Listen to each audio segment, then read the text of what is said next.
Social media के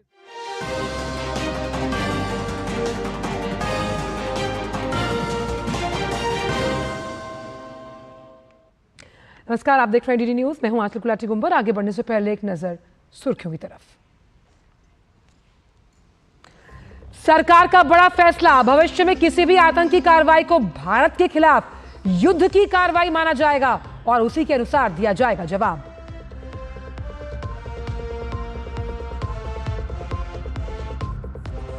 पाकिस्तान के साथ तनाव के बीच प्रधानमंत्री नरेंद्र मोदी ने की उच्च स्तरीय बैठक। रक्षा मंत्री के साथ तीनों सेनाओं के प्रमुख बैठक में हुए शामिल।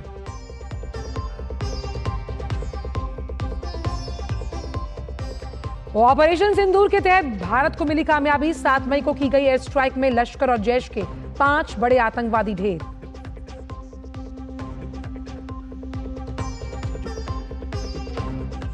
भारतीय नागरिक हवाई अड्डों की बढ़ाई गई सुरक्षा। कार्गो परिचालन और inline hold baggage screening system को प्रदान किया गया अतिरिक्त सुरक्षा कवच।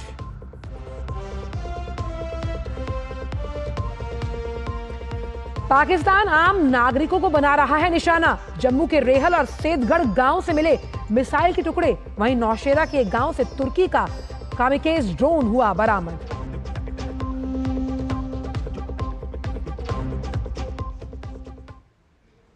और आइए अब जानते हैं सभी खबरों को विस्तार के साथ। प्रधानमंत्री नरेंद्र मोदी ने आज नई दिल्ली में अपने आवास पर एक उच्च स्तरीय बैठक की अध्यक्षता की। बैठक में रक्षा मंत्री Rajnath Singh, NSA Ajit Doval, CDS General Anil Chauhan, सशस्त्र बलों के प्रमुख और वरिष्ठ अधिकारी शामिल हुए। इस बैठक में ऑपरेशन सिंदूर से संबंधित ताजा हालात पर चर्चा हुई।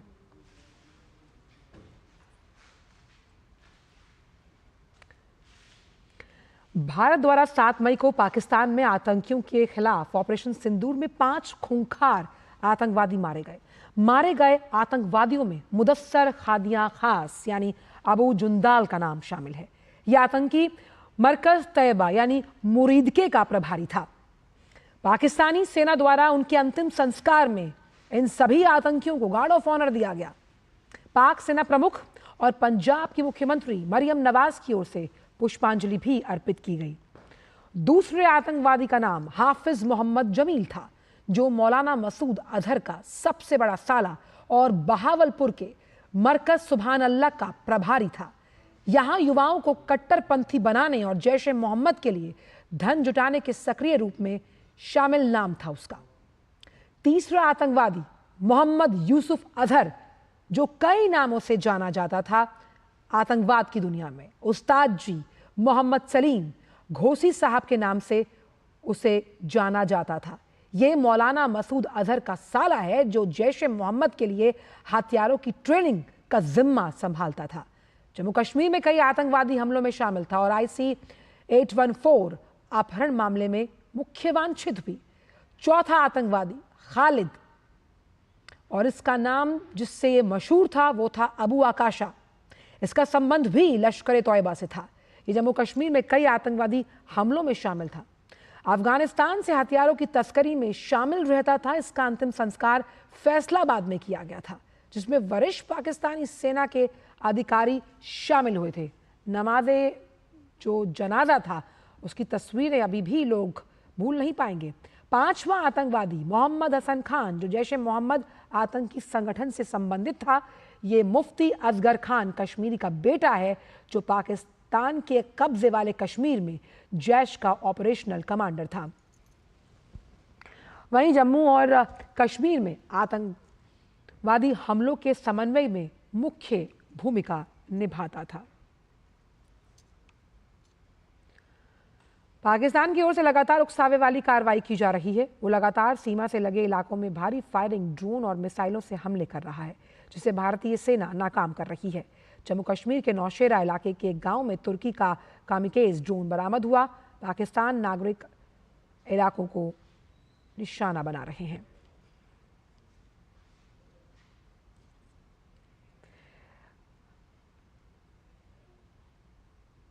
केंद्रीय गृह मंत्रालय ने सभी मीडिया चैनल्स के लिए एडवाइजरी जारी की, जिसमें जागरूकता कार्यक्रम के अलावा नागरिक सुरक्षा हवाई हमले के सायरन को ना बजाने की सलाह दी गई है, क्योंकि सायरन के बार बार प्रयोग से नागरिकों में सायरन के प्रति गंभीरता और संवेदनशीलता कम हो सकती है। साथ ही मीडिया चैनल्स द्वारा बार बार बजाया जा रहा सायरन लोगों में वास्तविक सायरन की स्थिति को लेकर भ्रम पैदा कर सकता है।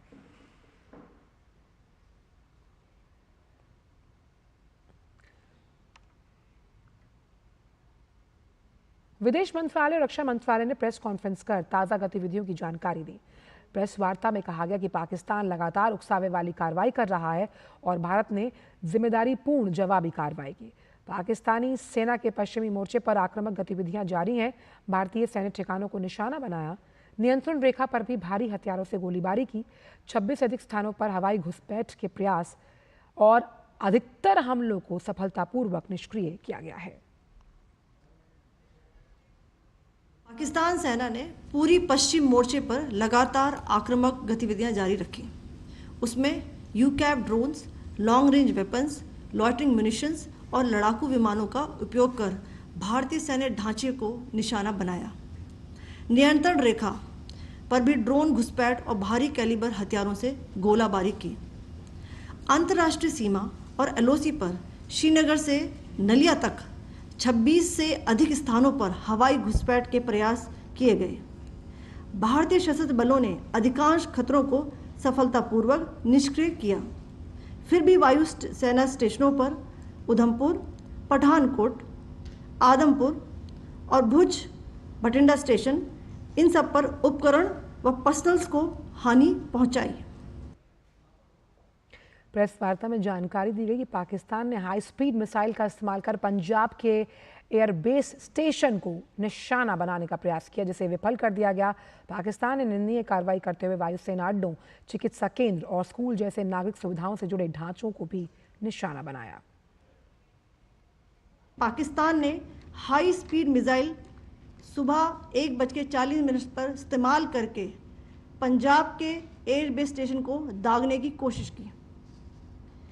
एक निंदनीय और अनप्रोफेशनल एक्ट के तहत पाकिस्तान ने श्रीनगर, अवंतीपुर और उधमपुर के वायुसेना अड्डों पर चिकित्सा केंद्र और स्कूल परिसर को निशाना भी बनाया, जिससे उसके द्वारा सिविल इंफ्रास्ट्रक्चर पर हमला करने की गैर जिम्मेदाराना प्रवृत्ति फिर उजागर हुई। पाकिस्तान के हमलों का भारतीय सशस्त्र बलों ने भी सुनियोजित और संयमित तरीके से जवाब दिया। सियालकोट के एयरबेस समेत पाकिस्तान के कई सैन्य ठिकानों पर एयर लॉन्च सटीक हथियारों का प्रयोग किया गया। भारत की ओर से संतुलित जवाब दिया गया, जिसमें कम से कम नुकसान हो। पाकिस्तान ने अपनी गतिविधियों को छिपाने के लिए लाहौर में नागरिक विमानों की आड़ में अंतर्राष्ट्रीय हवाई मार्गों का दुरुपयोग किया, जो चिंता का विषय है। पाकिस्तान द्वारा सैन्य ठिकानों को जानबूझकर निशाना बनाने के पश्चात भारतीय सशस्त्र बलों ने त्वरित व सुनियोजित जवाबी हमले किए। Technical installations, command and control centres, radar sites और हथियार भंडार को चुनकर निशाना बनाया गया। रफीकी, मुरीद, चकलाला, रहमियार खान, सुकूर और चुनिया स्थित पाक सैन्य ठिकानों पर एयर लॉन्च्ड सटीक हथियारों व लड़ाकू जेट से प्रहार किए गए। पसूर स्थित रडार साइट और सियालकोट का एविएशन बेस भी प्रिसीजन एम्यूनिशन से टारगेट किए गए। इन कार्रवाइयों के दौरान भारत ने कम से कम कोलैटरल डैमेज की क्षति सुनिश्चित की। चिंता का विषय यह रहा कि पाकिस्तान ने लाहौर से उड़ान भरने वाले नागरिक विमानों की आड़ लेकर अंतर्राष्ट्रीय हवाई मार्गों का दुरुपयोग किया, ताकि वह अपनी गतिविधियां छिपा सके। इसके साथ ही पाकिस्तान की ओर से फैलाए जा रहे झूठ से भी पर्दा उठाया गया। प्रेस वार्ता में स्पष्ट किया गया कि S-400 प्रणाली सूरतगढ़ सिरसा के हवाई अड्डों, ब्रह्मोस बे समेत कई महत्वपूर्ण ठिकानों को नष्ट करने से जुड़ी भ्रामक खबरों को फैला रहा है। इसके साथ ही बताया गया कि नियंत्रण रेखा पर घुसपैठ के कई प्रयास किए गए। कुपवाड़ा, बारामूला, पुंछ, राजौरी, अखनूर सेक्टर में तोप, मोर्टार और हल्के हथियारों से भीषण गोलीबारी की जवाबी कार्रवाई में भारतीय सेना ने पाकिस्तानी सेना को भारी नुकसान पहुंचाया।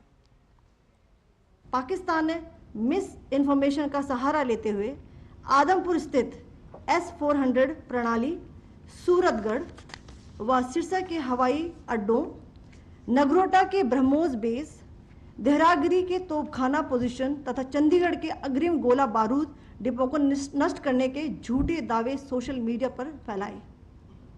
भारत इन फॉल्स नैरेटिव्स को पूर्णतः खारिज करता है। नियंत्रण रेखा पर पाकिस्तान ने ड्रोन घुसपैठ और भारी तोपखाना गोलाबारी के कई प्रयास किए। कुपवाड़ा, बारामूला, पुंछ, राजौरी और अखनूर सेक्टर्स में तोप, मोर्टार एवं हल्के हथियारों से भीषण गोलाबारी जारी रही। भारतीय सेना ने प्रभावी व तुलनात्मक प्रत्युत्तर देते हुए पाक सेना को काफी क्षति पहुंचाई। विदेश सचिव विक्रम मिस्री ने पाकिस्तान द्वारा फैलाए गए फर्जी खबरों से दूर रहने का आग्रह किया। उन्होंने कहा कि पाकिस्तानी एजेंसियों द्वारा लगातार झूठे दावे किए जा रहे हैं। The claim about the Air Force station in Sirsa being destroyed, completely false, as you've seen. The claim about the Air Force station in Suratgarh being destroyed, completely false again, as you have seen.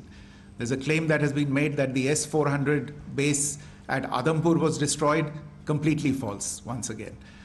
Claims have been made about large sections of Indian critical infrastructure, power systems, cyber systems, etc. being attacked and destroyed, completely false.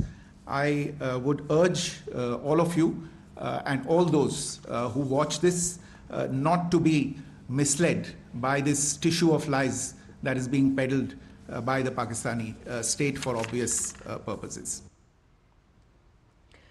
Press वार्ता में स्पष्ट किया गया कि पाकिस्तान द्वारा जम्मू कश्मीर और पंजाब के रिहायशी इलाकों और ढांचों को निशाना बना रहा है। सुबह राजौरी में हुए हमले में प्रशासनिक अधिकारी राजकुमार थापा की मौत हुई। Pakistan continues with its execrable and wanton campaign of targeting civilians and civilian infrastructure, especially in the states of Jammu and Kashmir and Punjab. There is also on its part a consistent attempt to sow discord between communities in India. As I said, there has been a particular focus in its targeting of civilian infrastructure and the population in Jammu and Kashmir and Punjab. Earlier this morning, Pakistan shelled the town of Rajouri, killing the additional District Development Commissioner Shri Rajkumar Thappa, adding to the civilian casualties and the damage in that state. We have also observed overnight damage to property and injuries to civilians in Firozpur and Jalandhar, among other places. Press वार्ता में यह भी जानकारी दी गई कि पाकिस्तानी सेना की अग्रिम क्षेत्र में जो सैनिकों की तैनाती है वो उसे बढ़ा रहा है, जो स्थिति को और भड़काने की उसकी मंशा को दर्शाती है। हर कार्रवाई का प्रभावी जवाब दिया जा रहा है। भारतीय सशस्त्र बल तनाव बढ़ाना नहीं चाहते, बशर्ते पाकिस्तान भी ऐसा ही व्यवहार करे। पाकिस्तान सेना के अग्रिम क्षेत्रों में सैनिकों की डिप्लॉयमेंट बढ़ती दिख रही है, जो स्थिति को और भड़काने की मंशा दर्शाती है। भारतीय सशस्त्र बल पूर्ण परिचालन तत्परता की स्थिति में हैं। अभी तक सभी शत्रुतापूर्ण कार्रवाइयों का प्रभावी ढंग से सामना कर उपयुक्त जवाब दिया गया है। भारतीय सशस्त्र बल दोहराते हैं कि वे तनाव वृद्धि नहीं चाहते, बशर्ते पाकिस्तान भी ऐसा ही व्यवहार करे। भारतीय विदेश सचिव विक्रम मिस्री ने पाकिस्तानी सेना के प्रवक्ता की टिप्पणियों पर तीखी आलोचना करते हुए दोनों देशों के बीच लोकतांत्रिक प्रथाओं में भारी अंतर को उजागर किया। उन्होंने कहा कि नागरिक निगरानी और अभिव्यक्ति की स्वतंत्रता को भारत में लोकतंत्र के लिए मौलिक माना जाता है, पाकिस्तान के लिए आश्चर्य की बात हो सकती है। In some of the remarks that have been shown on television, that the Pakistani army spokesman seems to take great joy at the fact that the Indian public should criticize the government of India with regard to various issues. It may be a surprise to Pakistan to see citizens criticizing their own government. That is the hallmark of an open and functioning democracy. Pakistan's unfamiliarity with that again should not be surprising. और इस वक्त बेहद खास मेहमान चर्चा के लिए हमारे साथ जुड़ गए हैं। मेजर जनरल अशोक कुमार साहब जुड़े हुए हैं। अशोक जी, बहुत बहुत स्वागत है हमारी इस खास पेशकश में आपका। सवाल सबसे पहले मेरा आपसे ये है कि सरकार का जो ये फैसला अभी आया है कि भविष्य में किसी भी आतंकी कार्रवाई को भारत के खिलाफ युद्ध की कार्रवाई यानी कि एक्ट ऑफ वॉर माना जाएगा। आप लंबे समय से फौज में रहे हैं। एक्ट ऑफ वॉर का तात्पर्य खास तौर पे जिस तरह की एस्केलेटेड टेंशंस भारत और पाकिस्तान के बीच में चल रही हैं, इसका क्या तात्पर्य है? असल में मेरे ख्याल से ये जो डिक्लेरेशन है जिसमें टेररिस्ट एक्टिविटी में उसको एक्ट ऑफ वार गिना जा रहा है, ये एक ऐतिहासिक कदम है सरकार के द्वारा। मैं तो ये मानूंगा कि जो हमारी मौजूदा लड़ाई है इस समय चल रही है जिस भी रूप में है, उससे भी ये बहुत बड़ा कदम है। अदरवाइज आप देखिए तो पाकिस्तान अपनी आज़ादी के बाद से ही किसी न किसी रूप में छोटा और 1990 के बाद से बृहद रूप में टेररिज्म को प्रॉक्सी वार के रूप में अपने स्टेट सपोर्ट से चला रहा है और हमारे लोग काफी बीच बीच में मारे जा रहे हैं। और उसने इस टेररिज्म को जम्मू एंड कश्मीर के अलावा पंजाब और देश के कई भागों में फैला रखा हुआ है। हम उसको रिएक्ट करके रिस्पॉन्ड करते हैं, कंट्रोल करने की कोशिश करते हैं, उसको समझाने की भी कोशिश करते हैं, दोस्ती का हाथ बढ़ाते हैं, लेकिन पाकिस्तान है जो इस चीज को कभी मानता ही नहीं। अब ये जो डिसीजन लिया गया है इसमें एक बहुत बड़ा शिफ्ट इंडिकेट करता है एक नेशनल विल का, और उस विल के साथ साथ नेशन में वो कैपेसिटी होने का। आपने देखा होगा कि पहले चाहे उड़ी में हमने सर्जिकल स्ट्राइक की हो, बालाकोट स्ट्राइक की हो 2019 में, लेकिन अभी जो 7 मई की स्ट्राइक थी वो अपने आप में टोटली डिफरेंट थी। पाकिस्तान ऑक्युपाइड कश्मीर के अलावा जो हमने टेररिस्ट और टेररिस्ट इंफ्रास्ट्रक्चर को बहावलपुर और मुरीदके में टारगेट किया, और जिसमें आपने खुद इस चैनल में अपने शुरुआती दौर में उन टेररिस्ट के नाम बताए, कितने बड़े बड़े टेररिस्ट मास्टरमाइंड जो है मारे गए हैं और सैकड़ों की संख्या में लोग मारे गए हैं। तो अब भारत ये सिग्नल कर रहा है कि उसके अंदर ये क्षमता है कि अगर पाकिस्तान कुछ भी इस तरह का एक्ट करता है, हालांकि उसमें पाकिस्तान की बात नहीं, कोई भी कंट्री अगर टेररिज्म हिंदुस्तान में फैलाता है तो उसको एक्ट ऑफ वार माना जाएगा। और उसमें अब गिनती का मुद्दा नहीं रह गया है। अब जरूरी नहीं होगा कि हमारे 10 लोग 20 लोग 50 लोग मरे तभी हम उसके लिए कुछ एक्शन लें। अगर एक सिंगल हिंदुस्तानी भी मरता है, चाहे जम्मू एंड कश्मीर में हो या भारत के किसी अन्य भूभाग में हो, जो टेररिज्म की वजह से उसमें एक्शन होता है जिसमें किसी स्टेट का लिंकेज है, उसको हम एक्ट ऑफ वार मानेंगे। और एक्ट ऑफ वार मानने का ये मतलब है कि हमारे राष्ट्र के पास जितना भी फोर्सेस एंड रिसोर्सेज है, जो भी उसका पोर्शन उपयुक्त समझा जाएगा उसको उस राष्ट्र के खिलाफ लगाया जाएगा। इसमें एक चीज़ समझने की कोशिश करूंगी आपसे, यानी कि जो 3 इंपॉर्टेंट चीज़ें हैं, पहला मिसाइल या ड्रोन से हमला, वो अपने आप में एक्ट ऑफ वॉर के अंतर्गत आता है।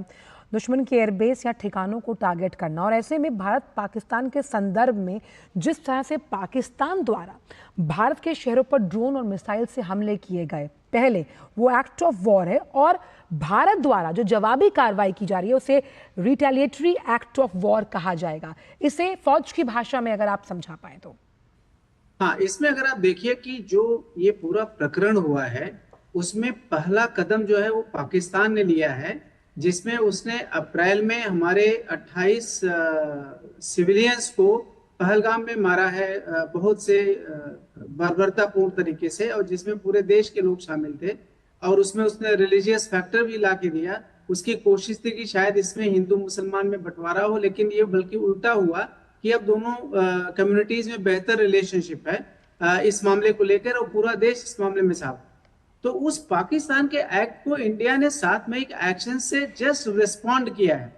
अगर उस स्टेज पे पाकिस्तान ने कोई और हरकत नहीं की होती तो आगे उसको इंडिया को ले जाने का कोई मकसद नहीं था, कोई इरादा नहीं था। लेकिन पाकिस्तान ने अगले दिन शाम को ही से लेकर के रात में तकरीबन 500 ड्रोन हिंदुस्तान के ऊपर लॉन्च किए, जिसमें जम्मू कश्मीर, पंजाब, राजस्थान, गुजरात, पूरा एलओसी का इलाका, पूरा आईबी का इलाका, पूरे को एक्टिवेट कर दिया। और आपको जो लाइन ऑफ कंट्रोल पे जो फायरिंग हुई, सीज फायर तोड़ा और सिविलियंस को कैजुअलिटी बनाया, वो तो एक अलग हिस्सा था जो वो हमेशा अक्सर करता रहता है जी। तो अब जब उसने वो एक्ट कर दिया, अब इंडिया के पास में खुद कोई ऑप्शन नहीं है कि वो उसको काउंटर न करे। उसके बाद फिर आपने सुबह की मीटिंग में सुना होगा फॉरेन सेक्रेटरी की कि जो उससे किया था, उसके बाद हमने उनके 6 बेसिस को उड़ाए हैं, उनके रडार्स और बाकी चीजों पर हमने नुकसान पहुंचाया, जिसको एक ट्रांसपेरेंट एंड फेयर मैनर बताया है। जी। और कल भी और आज भी हमने उस बताने के बाद बहुत स्पष्ट तरीके से बोला है कि हम इस युद्ध को आगे नहीं ले जाना चाहते, जी। लेकिन अगर पाकिस्तान कोई एक्शन करेगा तो उसका हम रिएक्शन न दे, ये संभव नहीं है। बिल्कुल। अगर है तो पाकिस्तान को ही रुकना पड़ेगा और तभी इस युद्ध का मामला शांत हो सकता है।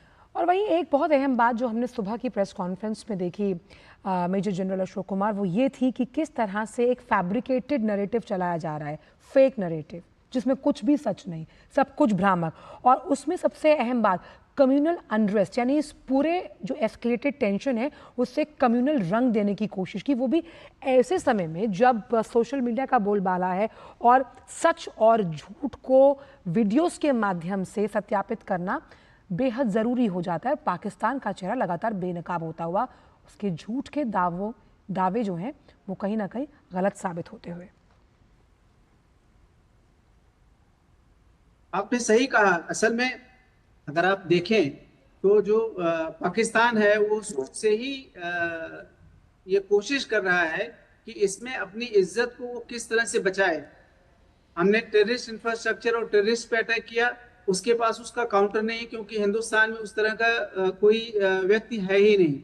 मिलिट्री इंफ्रास्ट्रक्चर पर वो कोई हमला नहीं कर सकता, क्योंकि हमने उसकी हिफाजत के लिए पूरे संसाधन मौजूद हैं, उसमें वो कमजोर है।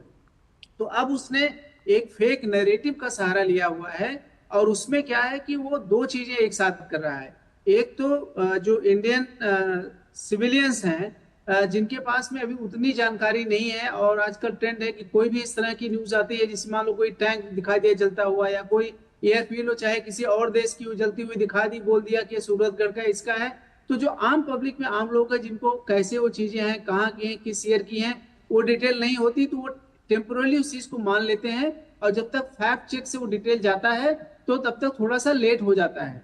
और इसलिए हम सब की पूरे ये जो लड़ाई है कोई आर्म फोर्सेस की लड़ाई नहीं है, ये पूरे देश की लड़ाई है। तो इसलिए हम सबकी एक संजीदा जिम्मेवारी बनती है कि कोई भी इनपुट आए तो उसको ना तो आगे फॉरवर्ड करें और ना उस पर भरोसा करें, तब तक जब तक कि वो हमारे अपने जो नियत साधनों के माध्यम से उसकी जानकारी न मिले। आपने देखा होगा कि हिंदुस्तान ने सुबह शाम दोनों टाइम पर अपने जो एक्टिविटीज हैं, पाकिस्तान ने क्या किया, हमने क्या किया, उसके बारे में बहुत सटीक तरीके से ट्रांसपेरेंट मैनर से इंफॉर्मेशन दी है। दूसरा, पाकिस्तान का मकसद इस फेक नैरेटिव से है जो अपनी पॉपुलेशन को, अपने डिफेंस पर्सनल्स को बिलीव करा सके कि वो भी बहुत कुछ कर रहा है।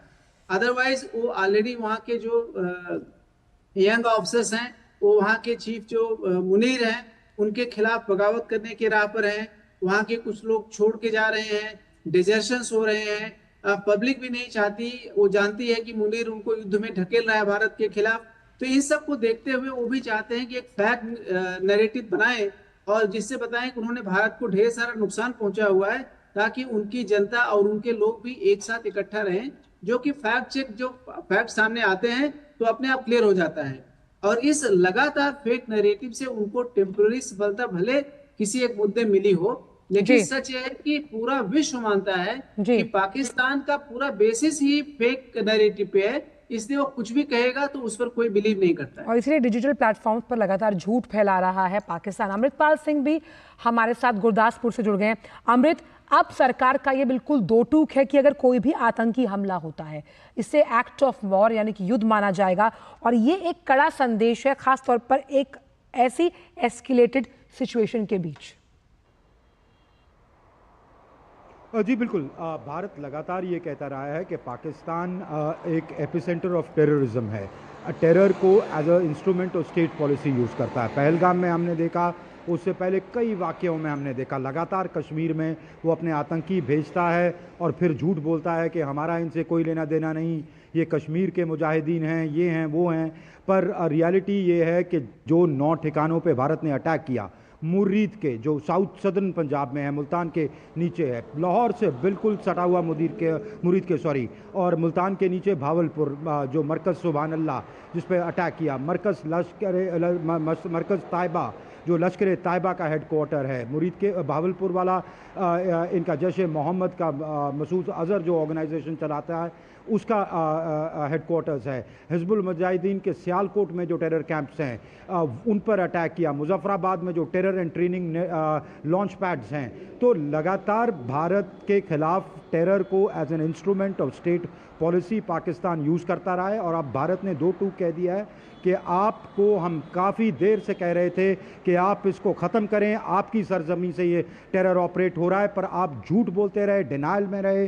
पहलगाम को फॉल्स फ्लैग ऑपरेशन कहते रहे, कहा कि भारतीयों ने खुद करवाया है, कभी कहते रहे कश्मीरियों ने किया है। इस तरह के झूठ फैलाते रहे। भारत ने क्रेडिबल इंटेलिजेंस पर प्रिसाइज मेजर्ड स्ट्राइक्स की और उसको एस्केलेट करने के लिए पाकिस्तान ने भारत के सैन्य ठिकानों पर और रहायशी इलाकों पर लगातार अटैक्स शुरू कर दिए। अभी भी जहां मैं खड़ा हूं ड्रोन अटैक्स हो रहे हैं, मिसाइल अटैक्स हो रहे हैं लगातार। आज पंजाब में कम से कम नहीं तो 20 जगहों पे जो जानकारी मुझे है, कल जब शाम को अभी कुछ देर में प्रेस वार्ता होगी तो और शायद जानकारी आए कि किन किन इलाकों में ड्रोन्स मिले हैं।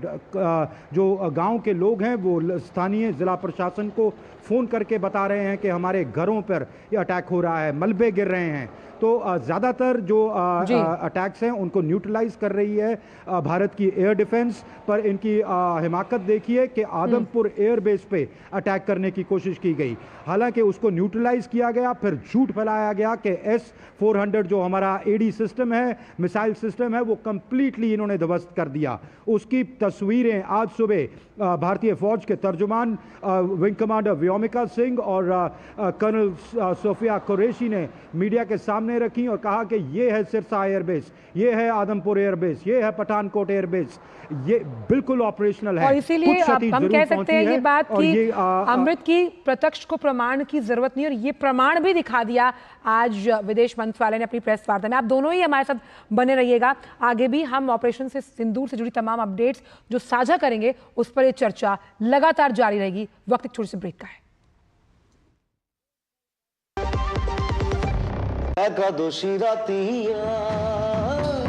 Some tea is the best tea.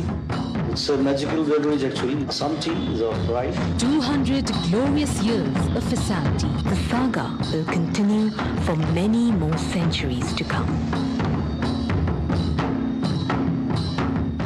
Hey girls! Hi! Congratulations! आज तो पार्टी चाहिए। पहले चैंपियन के साथ सेल्फी लेंगे। आइडिया, यही करते हैं पार्टी।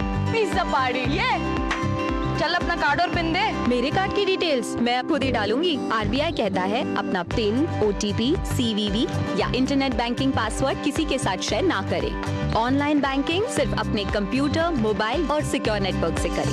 बाय गर्ल्स, कहाँ जा रही है? सुना नहीं, नो शेयरिंग। RBI कहता है जानकार बनिए, सतर्क रहिए। जो लक्ष्य चुना था समझ आने लगा है। GLA यूनिवर्सिटी, उच्च लक्ष्य की निश्चित प्राप्ति।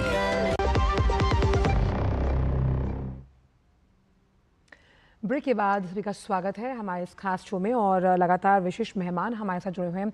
अशोक जी, जिस तरह से अगर हम देखें फेक नैरेटिव की तो बात यहाँ पर है ही, लेकिन कहीं ना कहीं जिस तरह की बातें पाकिस्तानी मीडिया से, उनके सोशल हैंडल्स से, उनके डिजिटल प्लेटफॉर्म से सामने आती हैं और तुरंत उनका खंडन किया जाता है, किस तरह से अंतर्राष्ट्रीय जगत में किरकिरी होती होगी पाकिस्तान की, क्योंकि जो भी बात वो इस एस्केलेटेड टेंशन से जुड़ी बोलता है वो लगातार झूठी साबित हो रही है। ये सही बात है, क्योंकि असल में फेक नैरेटिव जो पाकिस्तान इस युद्ध के दौरान फैला रहा है वह उसका कोई नया रूप नहीं है, वो उसकी फितरत रही है।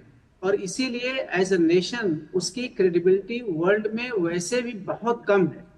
अब केवल वो लोग जो हैं उसके नैरेटिव पे बिलीव करते हैं जिनको फैक्ट्स का ज्ञान नहीं है, या जो खुद पाकिस्तान की सोच में विश्वास रखते हैं कि जो उनका इस्लामिस्ट सोच है, जो टेररिज्म का सोच है, जो वहाँ की पाकिस्तान आर्मी का सोच है, केवल वही लोग बिलीव करते हैं। अदरवाइज कोई भी सेंसिबल व्यक्ति चाहे किसी भी देश का हो पाकिस्तान के नैरेटिव को बिलीव नहीं करता। बावजूद इसके भारत में जो एजेंसीज हैं वो बहुत ज्यादा सक्रिय और समर्थ हो गई हैं।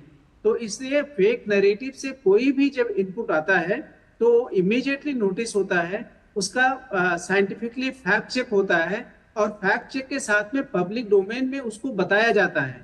और यह जो है कैपेसिटी जो डेवलप हुई है ये अपने आप में बहुत अच्छी है और आगे आने वाले समय में भी ये हमारे देश के लिए बहुत बेहतर हो। साथ ही अगर हम अमृत इसको ऐसे देखें, समझने की कोशिश करें, क्योंकि अब एक्ट ऑफ वॉर के लिए जिस तरह से ये सोर्सेज के हवाले से खबर है, सरकार ने बड़ा फैसला लिया है, इसके बाद की जो हम कह सकते हैं रूपरेखा वो क्या हो सकती है? अभी 6 बजे प्रेस कॉन्फ्रेंस भी है, किस तरह से अब हम आगे के इस पूरे प्रारूप को देखेंगे? देखिए, ये बहुत क्लियर मैसेजिंग है भारत सरकार की तरफ से कि भारतीय फौज नहीं, या भारत एज अ कंट्री नहीं चाहता कि ये एस्केलेटरी लैडर पे जाए। 7 मई के जो स्ट्राइक्स थी ऑपरेशन सिंदूर, वो आतंकी ठिकानों पे की गई थी। ये ख़ास ध्यान रखा गया था कि उनकी मिलिट्री इंस्टॉलेशंस, उनकी इकोनॉमिक इंस्टॉलेशंस, उनकी सिविलियन आवाम पे कोई आँच ना आए। प्रिसिजन स्ट्राइक्स किए गए थे और उसके बाद पाकिस्तान ने इसको एस्केलेटरी लैडर पे डाला, हमारे रहायशी इलाकों पे अटैक किया, हमारी मिलिट्री इंस्टॉलेशंस पे अटैक किया और लगातार करता जा रहा है और एक फेक न्यूज़ फैक्ट्री चला रखी है।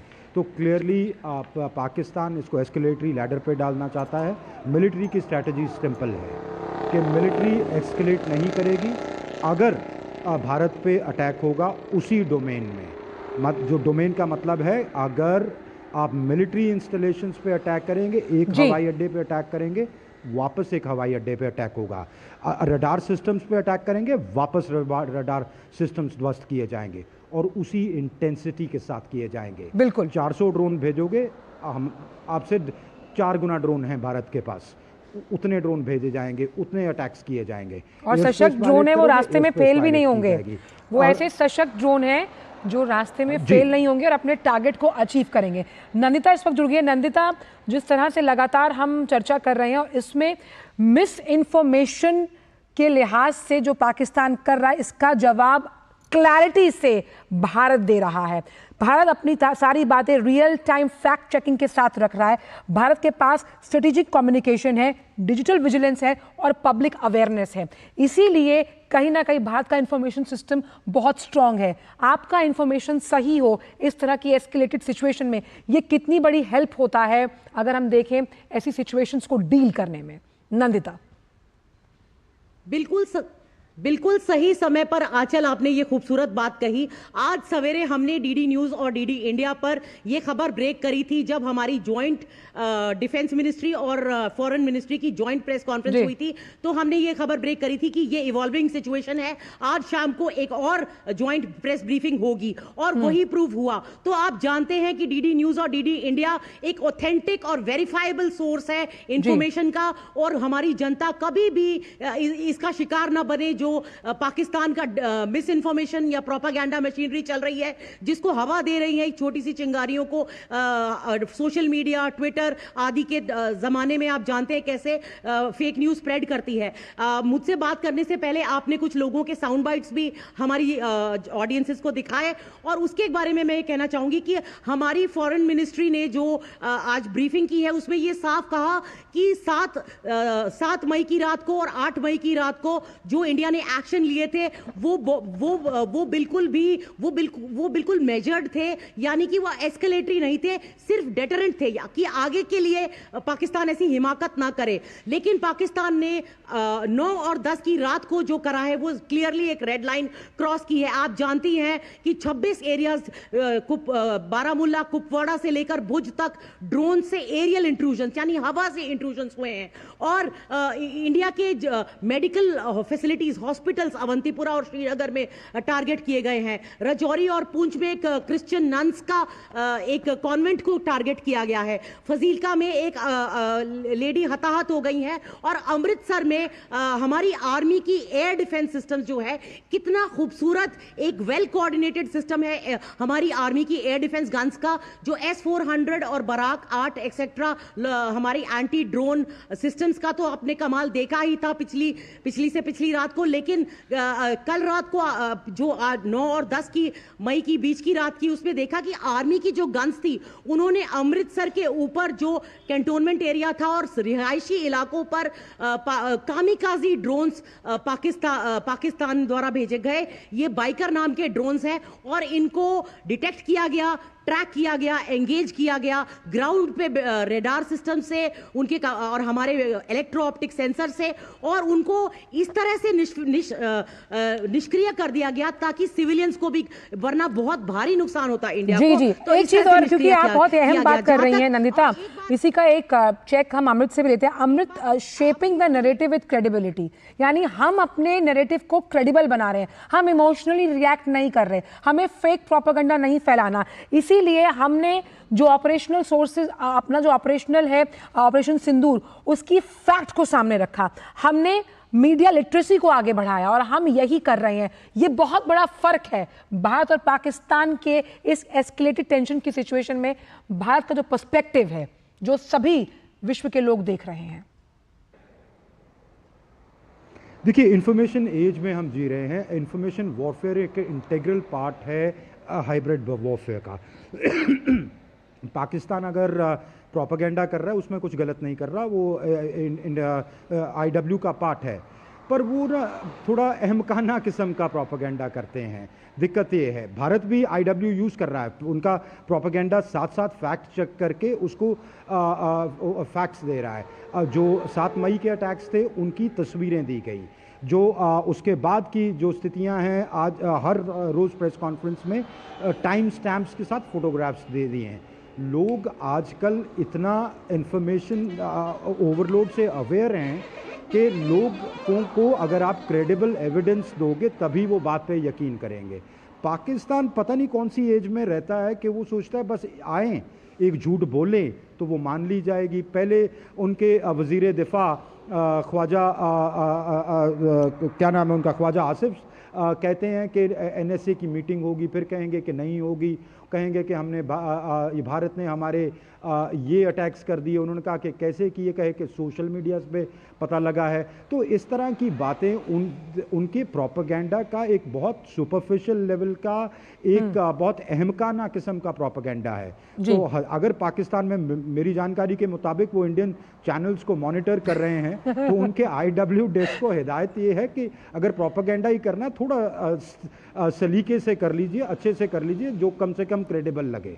जी, उनके अपने सोर्सेज ही क्रेडिबल नहीं है, अपने न्यूज़ चैनल्स क्रेडिबल नहीं है, उनके मंत्रियों के बयान क्रेडिबल नहीं है जो संसद में वो बयानबाजी करते हैं, और यहाँ तक कि कुछ सांसद ऐसे हैं जो खुद सरकार को गरियाते हैं उनके बजट को लेकर। नंदिता कुछ कहना चाह रही हैं? जी नंदिता, बोलिए। जी, मैं आपसे एक बहुत अहम बात कहना चाह रही हूँ आंचल, शुक्रिया आपने मुझे मौका दिया। एक्ट ऑफ वॉर की आपने बात की कि अभी फर्म चेतावनी दे दी गई है। देखिए, जब 22 इनोसेंट सिविलियंस आपकी एक sovereign, self respecting, powerful, independent country के स्टेट में इनोसेंट टूरिस्ट को पॉइंट ब्लैंक रेंज पर बर्बरता से आतंकवादी जो train, aid, abet, funded, armed हैं आपके नेबर द्वारा, कोई भी सेल्फ रिस्पेक्टिंग नेशन इसको बर्दाश्त नहीं करेगा। तो 7 मई का जो इंडिया ने अटैक किया था टेररिस्ट बेसिस पर, वो डेटरेंट था, यानी कि आगे से आप पाकिस्तान ऐसी हिमाकत ना करे। लेकिन इवन 7 और 8 की रात को और 8 और 9 की रात को इंडिया ने कोई भी ऐसा स्टेप नहीं किया जो एस्केलेटरी हो या प्रोवोकेटिव हो, यानी कि कोई उकसाने वाला स्टेप हो। लेकिन अब पाकिस्तान के जितने भी प्रोजेक्टाइल्स आए 7 और 8 की रात को और 8 और 9 की रात को, वो सारे के सारे हमारे S-400 से, जो S-400 बराक 8 लॉइटरिंग म्यूनिशन से लेकर, हमारे हेरॉन ड्रोन से लेकर, और आर्मी की एयर डिफेंस गन्स जो आज सवेरे 5 बजे जो हमारी उन्होंने काम किया, वो तो किया ही है। लेकिन अब इन्होंने हमारी एरियल इंट्रूजन की है, तो अब सिर्फ इतने से नहीं है कि उन ड्रोन्स को हम अपनी हवाई स्पेस में गिरा दें। अब ये जरूरी हो गया था इंडिया के लिए कि इनके जो एयर बेसेस हैं, जैसे कि जो चकलाला एयर बेस है आंचल में, आपको भी मालूम होगा कि ये इस्लामाबाद से सिर्फ 10 किलोमीटर की दूरी पर है, रावलपिंडी में, और ये इतना नर्व सेंटर माना जाता है कि यहाँ पर सारे के सारे इनका लॉजिस्टिक्स, एम्यूनिशन और नर्व सेंटर का मान तो रही है कि ट्रांसपोर्ट यूनिट भी। नंदिता, नर्व सेंटर का थोड़ा नर्वस ब्रेकडाउन तो आज हुआ। आपके पास आऊंगी, आप बनी हुई है मेरे साथ। छोटी सी बात, जी चलिए पूरी कीजिए। छोटी सी छोटी सी बात एक, मैं बस ये बात पूरी करना चाहती हूँ आंचल की। ये देखिए, ये जो ड्रोन्स ये यहाँ से भेज रहे हैं, बाइकर ड्रोन्स और सोंगर टर्किश मेड ड्रोन्स, जो कि हमारे एलओसी पर इन्होंने इनोसेंट सिविलियंस को और उनके घरों को टारगेट किया उससे, और मोर्टर के हेवी कैलिबर के आर्टिलरी शेल से। तो आप देखिए इन ड्रोन्स का उत्पत्ति कहां से हो रही है। तो ये एक बेस है जिसका नाम है मुरीद। ये मुरीद बेस जो है वो पंजाब के नॉर्थ में पड़ता है। तो अब इंडिया ने ये एक और, जब पाकिस्तान इतना प्रवोक कर रहा है, तो जब वो अपने ड्रोन्स इंडिया में भेज रहा है, हम उनको निष्क्रिय या न्यूट्रलाइज कर रहे हैं अपनी एयर स्पेस में, तो उस जगह को टारगेट किया गया है, मुरीद या चकलाला या रफीकी या फिर डेरा रहम खान। तो इस तरीके से, ताकि टेररिस्ट एक्टिविटीज ना कैरी किया जाए, इंडिया अपने सेल्फ डिफेंस में एक्ट कर रहा है, जो कि कोई भी एस्केलेशन नहीं कर रहा है। बिल्कुल बिल्कुल। और अशोक जी, जिस तरह की मोडस ऑपरेंडी अगर हम समझने की कोशिश करें इस पूरी एस्केलेटेड टेंशन में पाकिस्तान की तरफ से की गई है, आप इतने समय से फौज में रहे, इस मोडस ऑपरेंडी को देखकर आपका क्या रिएक्शन है? किस चीज की याद दिलाता है कि पाकिस्तान के पास सस्टेनेबिलिटी का क्या फैक्टर है? अगर एक्ट ऑफ वॉर होता है, पैसा है नहीं, आपके सिस्टम्स ध्वस्त हैं, आपकी आवाम चीख रही है, आपके पास खाने के पैसे नहीं है, सस्टेन कैसे करेंगे आप? असल में पाकिस्तान के पास में जो 1999 का कारगिल का एक्सपीरियंस है, जिसमें उसने लाइन ऑफ कंट्रोल को क्रॉस किया था डिस्पाइट शिमला एग्रीमेंट, एंड उसके बाद में जब हमने उनको उस इंट्रूजन से बाहर निकाला, तो हमने भी लाइन ऑफ कंट्रोल की रिस्पेक्ट की, उसको बिना क्रॉस किए वो एक्शन किया। और उस समय एक फैक्टर ये भी माना जा रहा था कि दोनों देश न्यूक्लियर स्टेट्स हैं, और इसलिए जो लड़ाई है वो लिमिटेड होके रह गई और बहुत बड़े लेवल तक फुल फ्लेज नहीं गई। और अगर आपने उड़ी की स्ट्राइक और बालाकोट की देखी होगी, तो उसमें भी हमने स्ट्राइक किया, उसने सिंबॉलिक रिस्पॉन्स किया, फिर बात वहीं जाके खत्म हो गई। तो इस बार जब 22 अप्रैल की उसने घटना की, तो वो तो श्योर था कि करेंट जो हमारी गवर्नमेंट है वो 100% रिस्पॉन्ड करेगी, देयर वाज नो डाउट। और उसने उसके लिए तुरंत तैयारी भी शुरू कर दी। उसकी जो 12 कोर है, उसकी 2 डिविजन हैं जो बहावलपुर और नॉर्थ वेस्ट फ्रंटियर प्रोविंस में डिप्लॉयड थी, उनको सारा का सारा हिंदुस्तान बॉर्डर पे मूव कर दिया, एलओसी पे ट्रूप्स ब्रीफ कर दिए, सीज फायर को तोड़ना शुरू कर दिया। जबकि इंडिया ने इस तरह के मोबिलाइजेशन से रिलेटेड कोई काम नहीं किया था, क्योंकि हमारा फोकस तो केवल टेररिस्ट और टेररिस्ट के इंफ्रास्ट्रक्चर पे था। तो मुझे लगता है कि एक तरह उसके मन में कहीं एक चीज ये भरी हुई है कि चूंकि वो न्यूक्लियर कैपेबल स्टेट है, तो एक लेवल के बाद में शायद यह जो है एक डिटरेंट के रूप में काम करे और वो मैटर फर्दर एस्केलेट ना हो। दूसरा कि जब लास्ट टाइम भी ये बात हुई थी, तो यूएसए ने, बिल क्लिंटन ने इंटरवीन किया था और दोनों उसको फोर्स किया था पाकिस्तान को विड्रॉ करने के लिए, और नवाज शरीफ थे वो एग्री कर गए थे और वो चीज खत्म हो गई थी। इस बार भी यूएसए का प्रयास है कि दोनों देश का एस्केलेशन बढ़े ना, लेकिन वो इंटरवेंशन उतना इफेक्टिव नहीं है, क्योंकि इंटरवेंशन तो पाकिस्तान के लिए किया जाना है। भारत तो उसको एस्केलेट करना ही नहीं चाहता, वो तो हमेशा हर ब्रीफिंग में हर स्टेज पे करता है। वो तो यही बोलता है कि आप करोगे तो हम जवाब देंगे, अगर आप नहीं करोगे तो आप रुक जाओ, हम उसको आगे नहीं बढ़ाएंगे। तो अब जब विश्व के जो लोग हैं, अगर जिनके अंदर समझ है, अगर वो पाकिस्तान को रोकने में सफल हो गए, तब वो चीज थोड़ी सी रुक सकती है। और आपने खुद देखा होगा कि जो वहां पे स्टेट हैं यूएसए के, इंडिया में तो उन्होंने फॉरेन मिनिस्टर से बात की, लेकिन पाकिस्तान के फॉरेन मिनिस्टर से बात नहीं की, वहाँ उनके आर्मी चीफ से बात की, क्योंकि वहाँ पे जो आर्मी है, वहाँ की राजनीति में तो हम ये मान के चलते हैं कि पूरा दखल है उनकी सेना का, और सेना के साथ दखल है उनकी आईएसआई का, राष्ट्र ही वही चला रहे हैं। बिल्कुल बिल्कुल बिल्कुल। और ये इतिहास रहा है। आप तक वापस आऊंगी, क्योंकि स्टूडियो में इस वक्त भारतीय सेना ने पाकिस्तान के हर हमले का वो बखूबी जवाब दे रही है। अभी ऑपरेशन सिंदूर चल रहा है और पाकिस्तान की तरफ से किए गए हर हमले को भारत नाकाम कर रहा है। और हालांकि भारत पाकिस्तान के बीच तनाव काफ़ी लंबे समय से है, और अब तो ये कहा जा रहा है कि अगर कोई भी कार्रवाई की जाती है तो वो एक्ट ऑफ वॉर होगा। और इसी पर ज़्यादा इंपॉर्टेंट जानकारी के साथ मेरे साथ स्टूडियो में मौजूद है मेरी सहयोगी कृतिका। क्या कुछ है आपके पास इस वक्त इस बड़ी खबर से जुड़ा हुआ? शुक्रिया आंचल। तो जिस तरीके से हम देखिए तो भारतीय सेना जो है वो इस वक्त लगातार पाकिस्तान के हर एक हमले का जवाब दे रही है। पाकिस्तान और भारत के बीच में जो तनाव है वो काफी लंबे समय से चला आ रहा है, लेकिन इस बार हद ही हो चुकी है, हद पार हो चुकी है। इस बार पहलगाम में आतंकियों ने पर्यटकों को अपना निशाना बनाया, जिसके बाद भारत ने आतंकियों के खिलाफ कदम उठाते हुए 9 जगहों पर हमला किया और आतंकियों के जो अड्डे थे उनको नेस्तनाबूद कर दिया, जिसके बाद पाकिस्तान बौखला गया है और लगातार उसकी कायराना हरकतें चल रही हैं और लगातार भारत पर हमले कर रहा है पाकिस्तान। हालांकि 7 तारीख की अगर हम बात करें तो 7 तारीख को हुए आतंकियों पर जो हमले किए गए उसमें कई सारे आतंकी मारे गए, जिनमें से 5 खूंखार आतंकी भी शामिल हैं और कोई आतंकी ट्रेनिंग देता था तो कोई आतंकी गतिविधियों में शामिल रहा था। चलिए आपको बताते हैं इस 5 खूंखार आतंकियों के बारे में जिन्हें ऑपरेशन सिंदूर के द्वारा ढेर किया गया। तो सबसे पहले नजर डालेंगे इन 5 आतंकियों पर, जिसमें पहला आतंकी ग्राफिक्स के जरिए नजर डालते हैं। पहला आतंकी मुदस्सर खादीन जिसका नाम है, और साथ ही उसको अबू जुंदाल भी कहते हैं। लश्कर तैयबा संगठन से ये आतंकी जुड़ा हुआ था और मुरीद के का प्रभारी भी ये था। इसके साथ ही अगर हम देखें तो सीधे तौर पर मुदस्सर खादियान खास उर्फ अबू जुंदाल मुरीद के का प्रभारी, उसके पास में पूरी जिम्मेदारी थी और इसके साथ ही पाकिस्तानी सेना ने इसे गार्ड ऑफ ऑनर दिया था। जब उसे दफन किया जा रहा था तो उस दौरान सरकार की तरफ से, सरकार के कई सारे अधिकारी वहां मौजूद रहे, वहां पर सेना मौजूद रही और इस आतंकी को गार्ड ऑफ ऑनर दिया गया। इसके शव को पाकिस्तान के झंडे में लपेटा गया और शहीद का दर्जा कहीं ना कहीं से दिया गया। ये पहला आतंकी। दूसरे आतंकी की बात करें, हाफिज मोहम्मद जमील, जैश ए मोहम्मद का यह आतंकी संगठन से ये जुड़ा हुआ था। इसके साथ ही अगर इसकी बात करें, हाफिज मोहम्मद की अगर हम बात करें तो मसूद अजहर का सबसे बड़ा बहनोई था ये, जो इस बार इस आतंकी हमले के बाद में इसे ढेर किया गया। इसके साथ ही बहावलपुर के मरकज सुभान अल्लाह का प्रभारी भी था ये, जिसे ढेर किया गया भारत की तरफ से। तो ये दूसरा आतंकी। तीसरे आतंकी का रुख करते हैं, मोहम्मद यूसुफ अजहर उर्फ घोसी साहब। ये तीसरा आतंकी जिसे ढेर किया गया। आतंकी संगठन की अगर बात करें तो जैश ए मोहम्मद से यह आतंकी जुड़ा हुआ था, मसूद अजहर का साला है और साथ ही IEC 814 अपहरण मामले में भी ये वांटेड था, जिससे इस बार आतंकियों के खिलाफ जब कार्रवाई की गई तो इस दौरान ढेर कर दिया गया। चौथे आतंकी का रुख कर लेते हैं, खालिद उर्फ अबू आकाश, और ये लश्कर तैयबा संगठन जो कि आतंकी संगठन है उससे ये आतंकी जुड़ा हुआ था। फैसलाबाद में इसे दफन किया गया वहां पर, और साथ ही पाकिस्तानी सेना के अधिकारी और फैसलाबाद के डिप्टी कमिश्नर इस दौरान यहां पर शामिल हुए थे और इसके शव को भी पाकिस्तान के जो झंडा है उसमें इसके शव को लपेटा गया।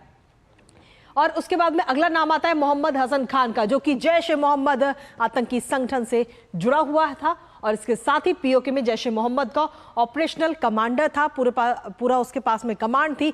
मुफ्ती असगर खान कश्मीरी का ये बेटा था। तो इन 5 को ढेर किया गया भारत की तरफ से जब आतंक के खिलाफ ये बड़ी कार्रवाई की गई 7 तारीख को ऑपरेशन सिंदूर जब चलाया गया। लेकिन इसके साथ ही अगर हम देखें तो पाकिस्तान बार बार अपनी कायराना हरकत कर रहा है, लेकिन उसका मुंहतोड़ जवाब भारतीय सेना लगातार दे रही है। लेकिन जब वो अपने इन प्रयासों में सफल नहीं हो रहा तो एक अलग ही माहौल क्रिएट करने की कोशिश पाकिस्तान कर रहा है।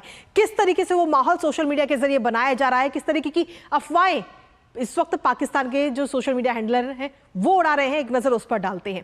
क्योंकि सबसे इस वक्त अगर हम देखें तो कई सारे वीडियोस, कई सारे फोटोज इस वक्त सोशल मीडिया पर लगातार वायरल हो रहे हैं। लेकिन भारत की अगर हम बात करें तो PIB फैक्ट चेक टीम जो एक दावे की पूरा पर्दाफाश कर रही है। पहला, S जयशंकर का माफी वाला वीडियो एक साझा किया गया जो कि काफी वायरल भी हो रहा है।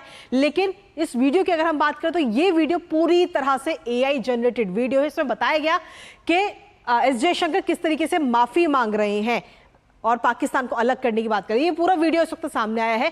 पाकिस्तान के जो सोशल मीडिया हैंडलर है उनकी तरफ से इस वीडियो को पोस्ट किया गया, लेकिन सच्चाई ये है कि ये वीडियो AI जनरेटेड है और पूरी तरह से फर्जी ये वीडियो है। तो ये फैक्ट चेक में सामने आया और पाकिस्तान का पर्दाफाश हुआ। दूसरे का रुख करते हैं, जो दूसरा एक और वीडियो सामने आया, क्योंकि इस अगर दूसरे की हम बात करें तो पाकिस्तान का किस तरीके से वो झूठा एजेंडा चला रहा है ये हम सभी जानते हैं। इंडियन एयरफोर्स का प्लेन क्रैश, ये बात इस पोस्ट के जरिए कही गई कि जो भारत का जो प्लेन है वो क्रैश हुआ है। लेकिन सच्चाई ये है कि ये वीडियो जो है वो मार्च 2025 का है, अंबाला का ये वीडियो है और अंबाला में जैगवार उस दौरान क्रैश हुआ था, जिसका वीडियो साझा करके ये अफवाह फैलाई जा रही है। तो ऐसे में लगातार हम कह रहे हैं कि किसी भी तरह की अफवाह पर आप ध्यान बिल्कुल भी मत दीजिएगा। अगर आपके पास व्हाट्सएप के जरिए किसी भी प्रकार का कोई मैसेज आता है तो उसे फॉरवर्ड करने से भी बचिएगा। तीसरे पे रुख कर लेते हैं, पाकिस्तानी चैनल AIK न्यूज ने एक वीडियो दिखाया जिसमें उधमपुर एयरबेस को तबाह करने का एक गलत दावा किया गया है। ये वीडियो इस वक्त न्यूज चैनल का हम दिखा रहे हैं आपको, जो न्यूज चैनल है AIK न्यूज, उसकी तरफ से इसका वीडियो साझा किया गया है और इसके साथ ही एक्स पर ये पोस्ट किया गया। लेकिन सच इस वीडियो में के जरिए बताया गया कि उधमपुर एयरबेस को तबाह कर दिया गया, पर लेकिन सच्चाई बिल्कुल इसके उलट है और इसके सबूत भी दिए जा चुके हैं। सच्चाई यह है कि हनुमानगढ़ की केमिकल फैक्ट्री का ये पुराना वीडियो है जिसे उधमपुर एयरबेस के तौर पर साझा किया जा रहा है, लेकिन सच्चाई यह है कि इस वक्त उधमपुर एयरबेस जो है वो पूरी तरह से सुरक्षित है, बिल्कुल कोई नुकसानों से नहीं हुआ है। तो सीधे तौर पर पाकिस्तान बार बार इस तरीके की चीजें कर रहा है और सोशल मीडिया के जरिए अफवाह लगातार फैला रहा है। इसके साथ ही चौथी तस्वीर की अगर हम बात करें तो सोशल मीडिया पर एक पोस्ट वायरल हो रही थी जिसमें दावा किया जा रहा है कि POK में भारतीय फाइटर जेट का पायलट पैराशूट से लैंड कर रहा है और इसका वीडियो पूरा शेयर भी किया गया है और इसमें यह कहा गया कि POK में भारतीय पायलट पैराशूट से लैंड हुआ है। लेकिन इसके उलट सच्चाई बिल्कुल अलग इसके सामने आती है, क्योंकि ये वीडियो जो है वो पूरी तरह से फर्जी है। PIB फैक्ट चेक टीम ने इस वीडियो को लेकर के पूरा पर्दाफाश किया है इसका।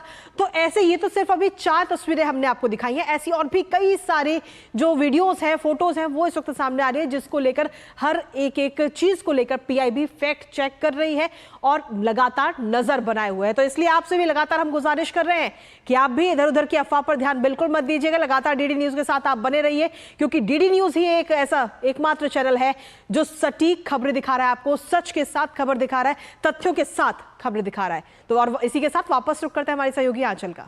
बहुत बहुत शुक्रिया कृतिका, इन तमाम जानकारियों को ऑगमेंटेड रियलिटी के जरिए हम तक पहुंचाने की। और ये जो जानकारी पहुंचाई गई है ये सटीक सत्य का प्रमाण है, क्योंकि DD न्यूज है भरोसा सच का। वक्त एक छोटे से ब्रेक का है, ब्रेक के उस पार भी चर्चा रहेगी जारी। कहीं मत जाइए, ऑपरेशन सिंदूर पर यह अनस्टॉपेबल कवरेज हमारी जारी है। वक्त एक ब्रेक का।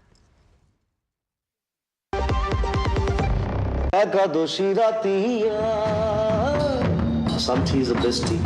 It's a magical beverage actually. Some tea is right. 200 glorious years of Fisanti. The saga will continue for many more centuries to come.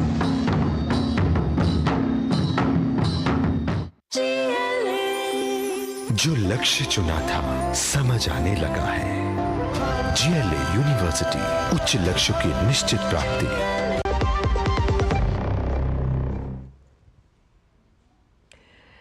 Break के बाद सभी का स्वागत और हमारे साथ हमारे 2 अहम रिपोर्टर्स और हमारे खास मेहमान भी इस चर्चा में जुड़े हुए हैं। और सबसे पहले अशोक जी का रुख करते हैं।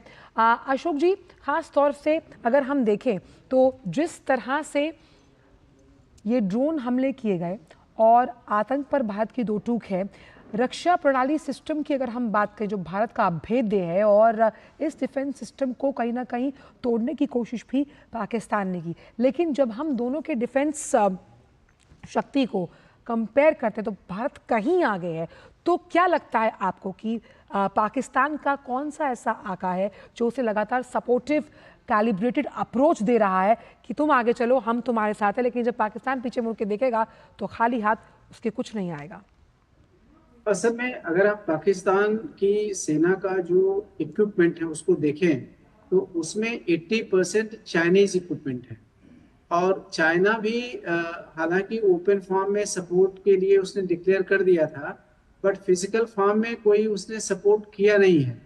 और वह जो है भारत पाकिस्तान की लड़ाई में पाकिस्तान के माध्यम से अपने हथियारों को ट्राइंग और टेस्टिंग के लिए इस्तेमाल कर रहा है, सही मामले में पाकिस्तान को एक्सप्लॉइट कर रहा है रादर देन मदद करने की। टर्की जो है हमेशा से पाकिस्तान का समर्थक रहा है, बावजूद इसके कि भारत ने उसके अर्थक्वेक में जाके आउट ऑफ द वे मदद की, फर्स्ट रिस्पॉन्डर था वर्ल्ड में भारत और वहाँ के लोगों की मदद की। ये उम्मीद की जा रही थी कि टर्की का रवैया बदलेगा, लेकिन जैसे ही ये मामला शुरू हुआ टर्की ने तुरंत ढेर सारे वहाँ से ड्रोन्स पाकिस्तान के लिए भेजे, जो जिसमें से 400 से 500 ड्रोन जो है वो उसने 8 तारीख को भारत पर लॉन्च किया पूरे वेस्टर्न बॉर्डर पे। तो एक्चुअली उसके पास में चीन, अजरबैजान और टर्की के अलावा और कोई भी देश नहीं खड़ा हुआ है।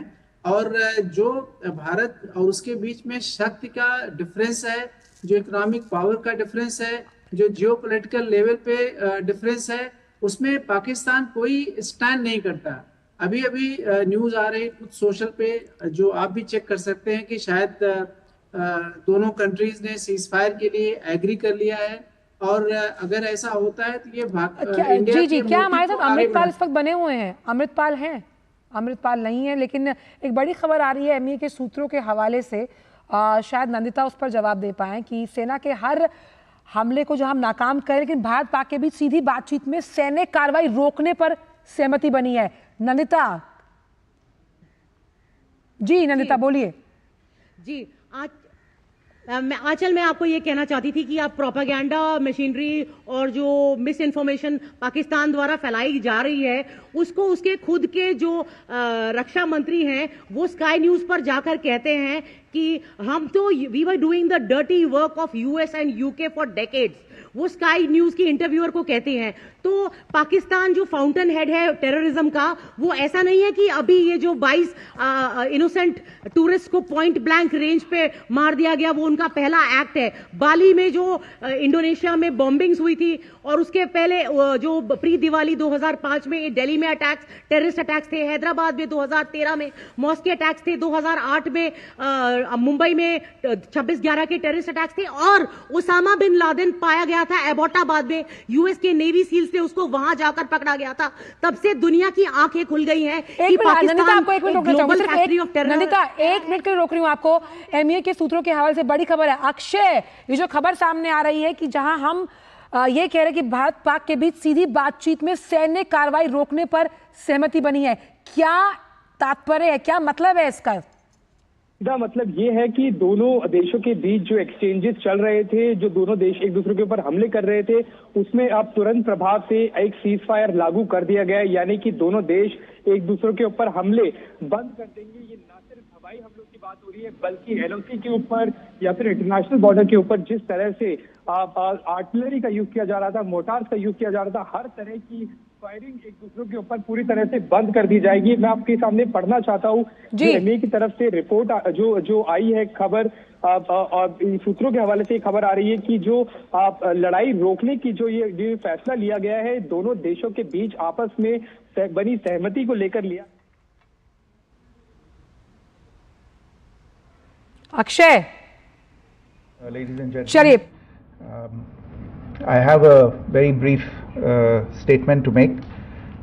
Following that, as you know, there will be a briefing by my colleagues from the military. The Director General of Military Operations of Pakistan called the Director General of Military Operations of India at 15:35 hours earlier this afternoon. It was agreed between them that both sides would stop all firing and military action on land and in the air and sea with effect from 1700 hours Indian Standard Time today. Instructions have been given on both sides to give effect to this understanding. The Directors General of Military Operations will talk again on the 12th of May at 1200 hours. Thank you.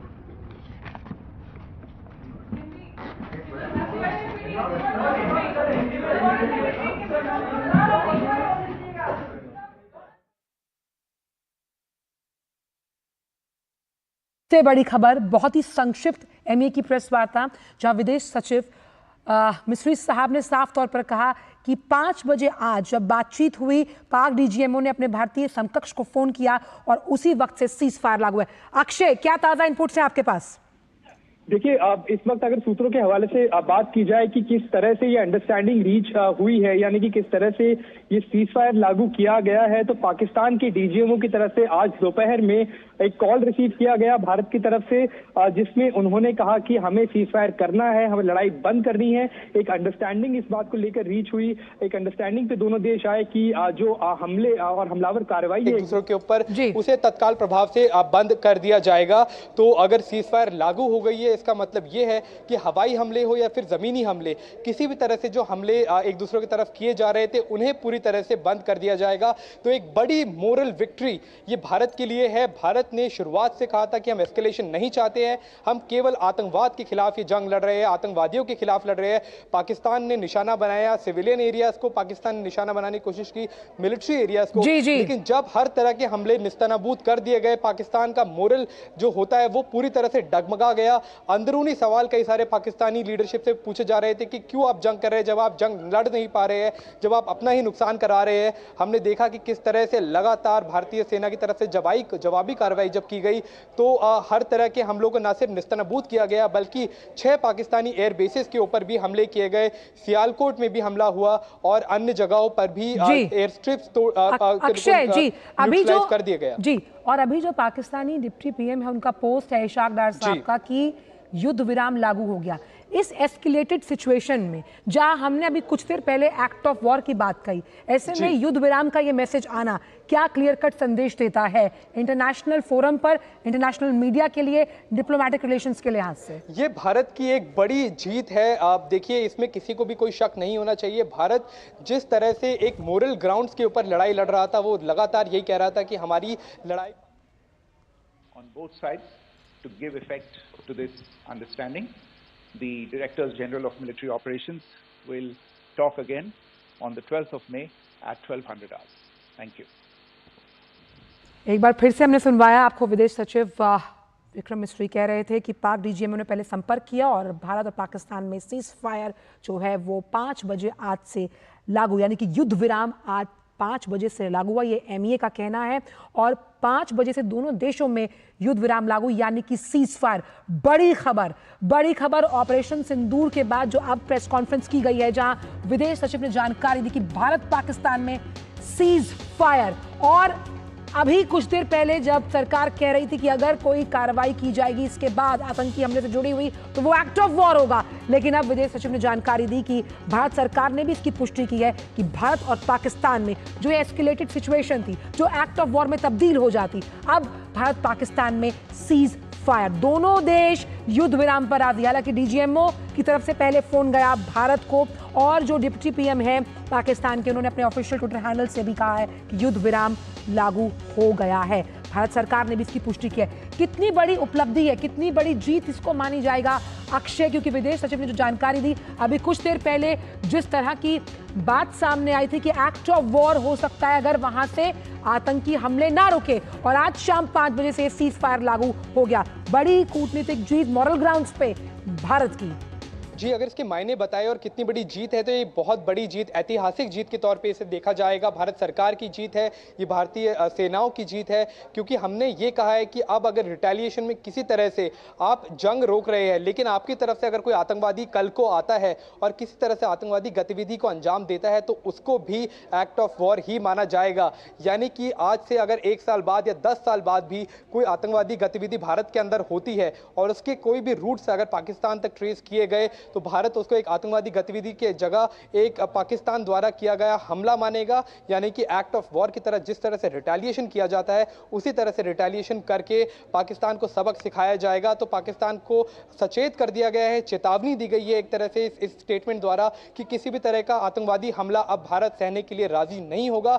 जो 1000 cuts, death by 1000 cuts, यानी कि हजारों cut लगाकर छोटे छोटे हमले कर किसी दुश्मन को घायल करना या किसी दुश्मन पे हमला करना है, उनको मारना, ये एक स्ट्रेटजी पाकिस्तान अपना रहा था। और इसमें वो अपनी फौज को नहीं भेजता था ताकि जंग का ऐलान ना हो, वो भेजता था फिदाइनों को, वो भेजता था आतंकवादियों को जिनको वो ट्रेन करता था। लेकिन भारत ने अब इस बात पर भी नकेल कस दी है कि किसी भी तरह से अगर आतंकवादी हमला होता है तो उसको पाकिस्तान की तरफ से किया गया हमला माना जाएगा और भारतीय सेनाएं पाकिस्तान को जवाब देगी। केवल उन आतंकवादियों के खिलाफ हमला नहीं किया जाएगा। दोनों देशों के बीच सैन्य कार्रवाई रोकने की जो ये सहमति बनी है, जिसे हम सीज फायर कह रहे हैं अक्षय, इसके क्या मायने आगे आने वाले कुछ दिनों के लिए लगाए जाएं? क्योंकि ये भी खबर सामने आ रही कि 12 बजे फिर यानी 12 मई को भी बातचीत होगी दोनों देशों के बीच। इसको लेकर क्या जानकारी है? देखिए, अगर बातचीत को लेकर बात हो तो एक चीज़ साफ कह दी गई है विदेश मंत्रालय द्वारा, जो सूत्रों ने हमें कही है कि इसके अलावा अभी किसी और मुद्दे के ऊपर बात नहीं की गई है।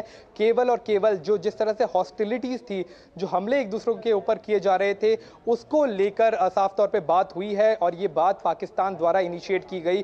पाकिस्तान द्वारा ये कहा गया कि हम अब लड़ना नहीं चाहते हैं, अब हम शांति बहाल करना चाहते हैं। और वो इसलिए कहा गया क्योंकि जिस तरह से जवाबी कार्रवाई भारत ने की थी, भारत ने एक तरह से मुंह तोड़ जवाब पाकिस्तान को दिया था पिछले तो अक्षय माने कि कहीं ना कहीं पाकिस्तान, बिल्कुल, तो अक्षय माने इस बात को कि पाकिस्तान खस्ता हाल, बदहवास और जिस तरह से वो समझ रहा था कि उसके हर एक प्रोपेगेंडे को हम विफल कर रहे हैं, उसके हर एक हमले की जवाबी कार्रवाई मुंह तोड़ दी जा रही है, इसीलिए शांति का प्रस्ताव लेकर पहुंचे डीजीएमओ। क्या माने इस बात को? जी बिल्कुल बिल्कुल यही बात है। और पाकिस्तान एक ऐसा देश है जो हमने देखा है कि जब तक उसे अपने से बड़े दुश्मन की पूरी ताकत का अंदाज़ा ना हो जाए, वो लगातार अपनी हरकतों से बाज नहीं आता है, हमले करता रहता है, आतंकवादी भेजता रहता है। तो एक तरह से ये जो स्टेटमेंट पाकिस्तान की तरफ से अब आ रही है, ये कहीं ना कहीं फेस सेविंग एक स्टेटमेंट दी जा रही है, यानी कि कहीं ना कहीं एक अपने आप की अपनी इज्जत बचाने की कोशिश पाकिस्तान कर रहा है कि पहले उन्होंने आतंकवादी हमला किया, फिर उसके बाद जब भारत ने आतंकवादियों के खिलाफ जब हमला किया तो पाकिस्तानियों ने न सिर्फ उन्हें शह दी बल्कि जवाबी कार्रवाई भारतीय शहरों के ऊपर भी की। उनका पहला हमला भी असफल हुआ जब 15 शहरों के ऊपर उन्होंने बमबारी की, ड्रोन्स भेजे। फिर भारत ने जवाबी कार्रवाई करके लाहौर का एयर डिफेंस सिस्टम निस्तानाबूद कर दिया। फिर कल रात की अगर बात की जाए तो लगातार हमले किए गए, चाहे सांबा की बात किया जाए या फिर जो पंजाब के अन्य शहर है, राजस्थान के शहर है, गुजरात के शहर है। गुजरात में भुज पर हमला किया गया, उधमपुर में हमला किया गया, आदमपुर में हमला किया गया, बठिंडा में भी हमले किए गए। और अगर हम जम्मू कश्मीर की बात की जाए, वहां तो लगातार सीजफायर वायलेशन हो ही रहा था, आर्टिलरी से हमले किए जा रहे थे। लेकिन भारत ने एक तरह से संयम बरता, भारत ने पूरी तरह से अपनी ताकत दिखाई कल रात को, जब भारत ने अंदर घुसकर 6 से ज़्यादा जो पाकिस्तान की एयरबेस है उन्हें निस्तानाबूद किया। अगर नासिर यार खान की बात की जाए, रहीम यार खान एयरबेस की बात की जाए, तो वहाँ पर इतना बड़ा गड्ढा कर दिया गया भारत के जो मिसाइल्स हैं उनके द्वारा कि वहाँ पर अब कोई भी एयरप्लेन टेक ऑफ नहीं कर सकता है, यानी कि एक तरह से इररिपेरेबल डैमेज कर दिया गया वहाँ पर। और इसी बात से बौखला गया पहले पाकिस्तान, उन्होंने कोशिश की कि कोई और हथकंडा अपनाए, अब भागकर फिर वो अमेरिका के पास जाने के लिए मजबूर हुआ कि किसी तरह से ये युद्ध रुकवाइए, वरना हमारे देश की न सिर्फ फौज खत्म हो जाएगी बल्कि हमारा देश भी बिखर जाएगा। तो इस बात को मानते हुए भारत ने एक तरह से बड़ा दिल किया है। भारत ने एक बार फिर बड़ा दिल दिखाकर पाकिस्तान को माफ किया और इस सीजफायर को लागू करने के लिए भारत ने अग्री किया, क्योंकि आखिरकार भारत की शुरुआत से यही मंशा थी कि आतंकवाद के खिलाफ एक्टिविटी की जाए, आतंकवाद के खिलाफ कार्रवाई की जाए। तो कहीं ना कहीं इस जंग को एक आतंकवाद के खिलाफ, खासतौर पर पाकिस्तानी आतंकवाद के खिलाफ एक आखिरी बड़ी जंग देखा जा रहा है, क्योंकि आगे आने वाले दिनों में भारत सरकार ने साफ कह दिया है कि अगर कोई आतंकवादी हमला होता है तो उसको एक्ट ऑफ वॉर यानी कि जंग का एक कार्रवाई की तरह से देखा जाएगा कि हम पीछे हटने वाले नहीं हैं। जिस तरह से पाकिस्तान को सबक सिखाया है उसी तरह से आगे भी सिखाते रहेंगे। तो एक तरह से मोरल विक्ट्री ये भारत की है, ना सिर्फ पाकिस्तान के सामने बल्कि पूरी दुनिया के आगे। भारत ने एक चीज साफ कर दी है कि भारत झुकने वाला नहीं है। भारत हर उस मंसूबे को नाकामयाब कर देगा जो भारतीय सेना या फिर भारत के लोगों के खिलाफ कोई भी बुरी नजर से देखे तो उसे पूरी तरह से बर्बाद कर दिया जाएगा। चलिए, बने रहेगा अक्षय हमारे साथ। हमें एक विदेश मंत्रालय जो अभी प्रेस कॉन्फ्रेंस की, तो भारत और पाकिस्तान के बीच संघर्ष विराम की घोषणा की गई विदेश सचिव द्वारा, और दोनों देशों के बीच सहमति के बाद इस संघर्ष विराम की घोषणा की गई है। आइए आपको सुनवाते हैं। The Director General of Military Operations of Pakistan called the Director General of Military Operations of India at 15:35 hours earlier this afternoon. It was agreed between them that both sides would stop all firing and military action on land and in the air and sea with effect from 1700 hours Indian Standard Time today. Instructions have been given on both sides to give effect to this understanding. The Directors General of Military Operations will talk again on the 12th of May at 1200 hours. तो दोनों देशों ने सैन्य कार्रवाई रोकने के लिए जो है वो सहमति बनाई। विदेश सचिव ने जानकारी दी शाम 5 बजे से सीज फायर लागू हुआ है। और अक्षय इस वक्त जुड़े हुए हैं। अक्षय, क्योंकि अब ये सीज फायर शाम 5 बजे से लागू हो गया, यानी कि कोई सैन्य कार्रवाई जो है अब वो दोनों देशों की तरफ से नहीं की जाएगी। 5 बजे के बाद देखना होगा कि जिस तरह से ये सहमति बनी है दोनों देश, इस पर किस तरह से काम करते हैं। और ख़ास तौर पर अगर हम डिप्लोमेटिकली देखें, कूटनीतिक लिहाज से इसके मायने क्या और कितनी बड़ी, आप मॉरली तो बहुत बड़ी जीत है ही, लेकिन इंटरनेशनल लेवल पे डिप्लोमेटिकली आप इसको कितनी बड़ी सफलता मानते हैं भारत के लिहाज से?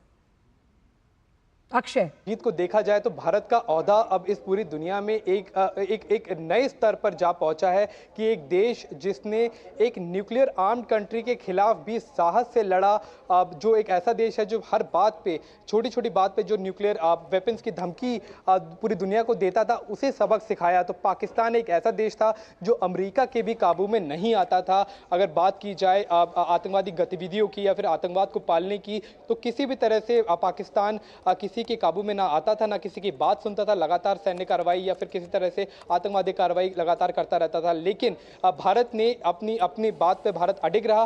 भारत सरकार को इसमें एक बड़ा श्रेय जाएगा, भारत की फोर्सेस को इसमें बड़ा श्रेय जाएगा और भारत के लोगों को भी एक बड़ा श्रेय जाएगा कि जिस तरह से उन्होंने एकजुट होकर, यूनाइटेड होकर इस पूरे की पूरे पिछले 72 घंटों की अगर बात की जाए तो उसमें जिस तरह से लोगों ने साहस दिखाया है, लोग सेना के साथ रहे हैं, सिविल वॉलंटियर्स बनकर हजारों की तादाद में जगह जगह पर, शहर शहर में लोग निकल कर आ रहे थे। तो एक तरह से पाकिस्तान ये देखकर, ये एकता देखकर डर गया और इसी बात को लेकर जिस चीज़ का उन्हें एहसास नहीं था, क्योंकि पाकिस्तान की अगर बात की जाए तो वो इस गलतफहमी में था, जो भी उनको गलतफहमी दी जा रही थी उसके हिसाब से कि अगर जंग उनकी तरफ से होती है तो एक तरफ से वो खालिस्तानी एक तरह से भावनाओं को भड़काएगा, दूसरी तरफ से नॉर्थ ईस्ट में कोई ना कोई गतिविधि करने की कोशिश करेगा, चाहे वो धार्मिक तौर पर हो, तो एक तरह से सौहार्द बिगाड़ेगा और आपस में ही भारत के अंदर किस तरह की कोई सीज फायर हो, सिविल वॉर हो जाएगी या फिर भारत ही अंदर से टूटने लगेगा। ये बहुत ही बड़ी गलतफहमी में पाकिस्तान था, क्योंकि भारत पाकिस्तान की तरह देश नहीं है जो धार्मिक बेसिस पर बना हो या फिर कम्युनल लाइंस पर बना हो। भारत एक ऐसा देश है जो हजारों साल से एक सभ्यता है और ये लोगों के अंदर भी ये सभ्यता है कि वो अपने आप को जाति, धर्म, भाषा, रंग भेद से ऊपर उठकर अपने आप को सबसे पहले भारतीय मानते हैं। तो ये भारतीयों की जीत है और पूरी दुनिया के सामने भारत ने दिखा दिया है कि किस तरह से एकजुट होकर आतंकवाद के खिलाफ पूरे देश ने लड़ी। और वो तब तक लड़ी जब तक वो उस हालात में भी लड़ी जब उन लोगों के ऊपर ड्रोन्स गुजर रहे थे, उन लोगों के ऊपर मिसाइल से हमले हो रहे थे, कई लोगों की इसमें जान भी गई है, कई लोग इसमें घायल भी हुए हैं। तो भारत ने जवाबी कार्रवाई की है। पाकिस्तान की किरकिरी अंदर से होने लगी थी।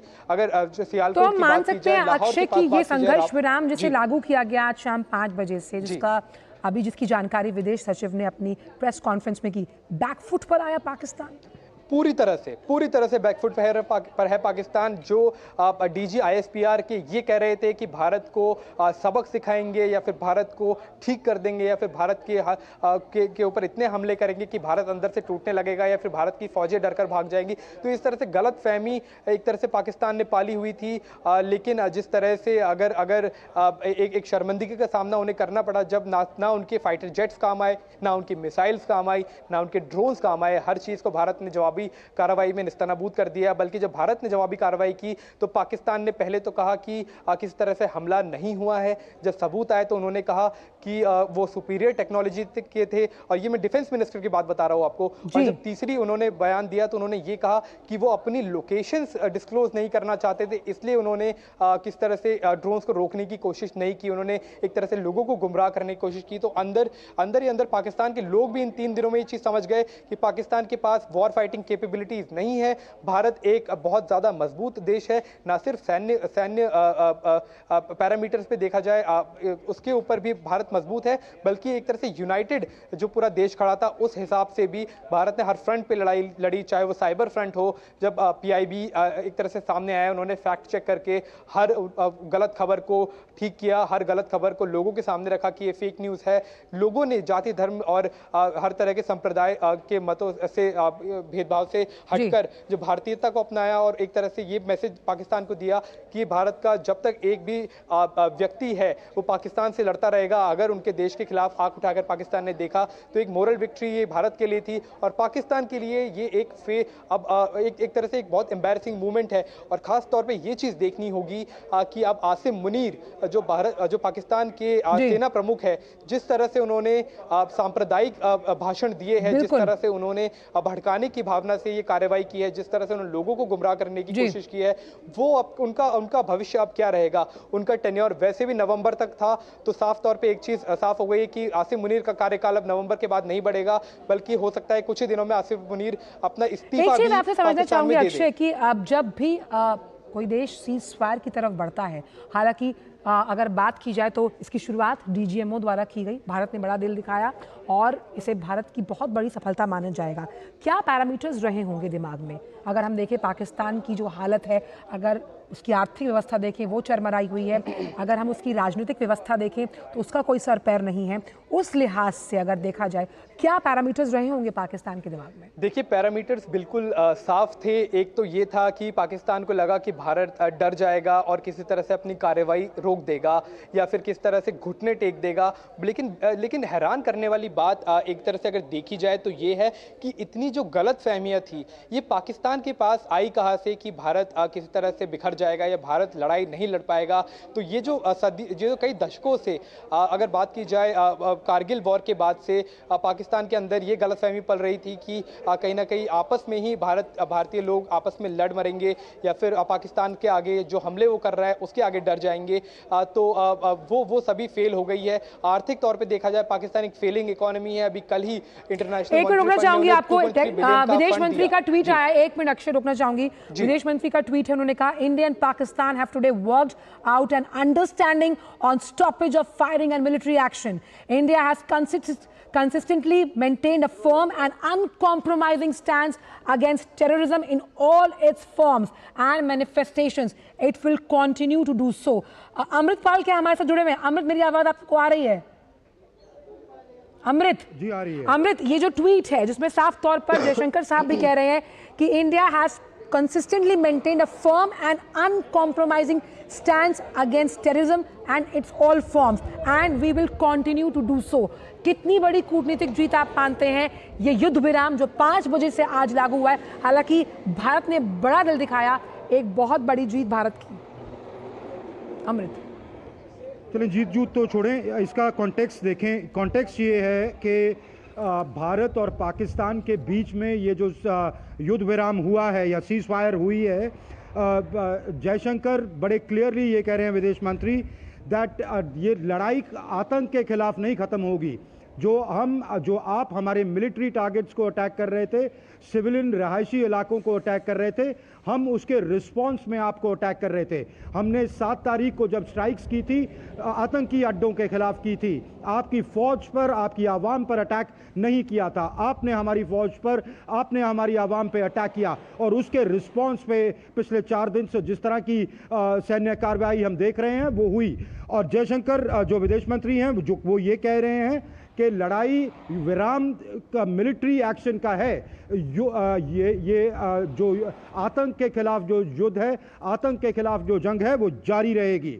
अगर आप बिटवीन द लाइंस पढ़ें, संदेश साफ है पाकिस्तान को कि हमारे डीजीएमओ ने आपके डीजीएमओ की कॉल उठा ली, बात कर ली, अंडरस्टैंडिंग रीच हो गई कि सैन्य कार्रवाई रोक दी जाए। अगर आप रोकना चाहते हैं, हम तो पहले शुरू से ये कह रहे थे कि सैन्य कार्रवाई हमारी जवाबी है, हम इनिशिएट नहीं कर रहे हैं, आप करते हैं, हम उसके जवाब में उतनी ही तीव्रता से आपको जवाब देते हैं। पर इसका ये मतलब नहीं है कि आतंक के खिलाफ, आतंकवाद के खिलाफ कार्रवाई बंद हो जाएगी। अगर आप अपनी सरजमी को भारत के खिलाफ आतंकी गतिविधियों के लिए अलाउ करेंगे यूज करना, भारत फिर 7 मई करेगा, भारत आतंक के खिलाफ अपनी लड़ाई जारी रखेगा। तो बड़ा अहम ट्वीट, बड़ा अहम मैसेज विदेश मंत्री का कि लड़ाई सैन्य कार्रवाई, क्योंकि आप बंद करना चाहते हैं, हम शुरू से कहते थे आप बंद कर दें हम बंद कर देंगे, आप जारी रखेंगे हम जारी रखेंगे।